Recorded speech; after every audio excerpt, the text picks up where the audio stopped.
මොනරවිල කැප්පෙටිපොළ මහදිසාව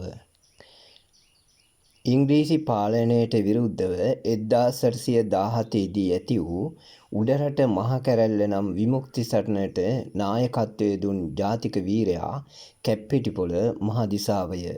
මාතලේ උඩුසියපත්තුවේ මොනරවිල නම් ගමේ උපන් මෙතුමාගේ පියා වූයේ ඒ ගම්හි විසූ කැප්පෙටිපොළ නිලමේය.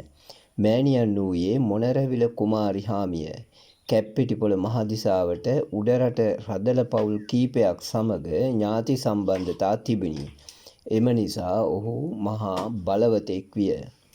1815 දී ඉංග්‍රීසීන් සහ කැප්පෙටිපොළ දිසාව ඇතුළු උඩරට ප්‍රභූන් අතර උඩරට ගිවිසුම ඇතිවිය.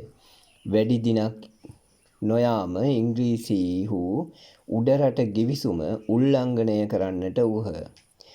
මෙයින් අප්‍රසාදයට හා අපේක්ෂා භංගත්වයට පත් භික්ෂූන් වහන්සේලා රදළ පිරිස් සහ උඩරට ජනතාව ඌව ප්‍රදේශයේ කැරැල්ලක් නැංවූහ. ඉංග්‍රීසීන් ඒ වන විට ඌවේ දිසාපති පදවිය ඉසිලු කැප්පෙටිපොළ දිසාවට එහි ගොස් එය මර්දනය කරන්නට පැවරීය.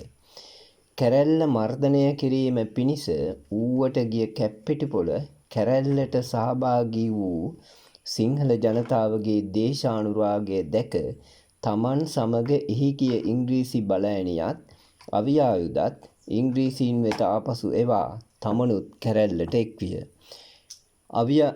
නමුත් කැරැල්ල අසාර්ථක විය. කැප්පෙටිපොළ ඉංග්‍රීසීන් අතට පත්විය.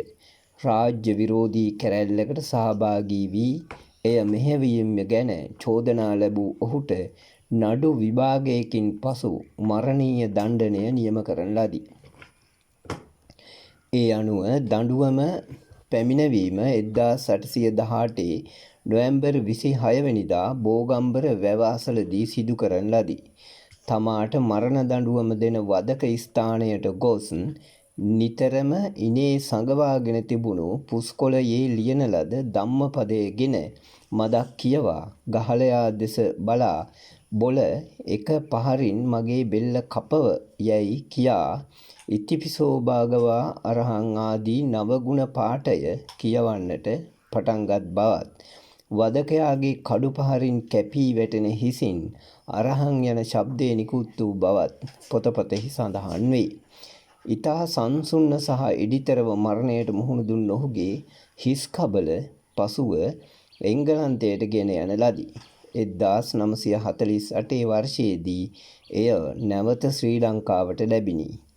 කැප්පෙටිපොළ මහදිසාව සිංහල වීර නාමාවලියේ සුවිශේෂී ස්ථානයක් ගන්නා චරිතයකි.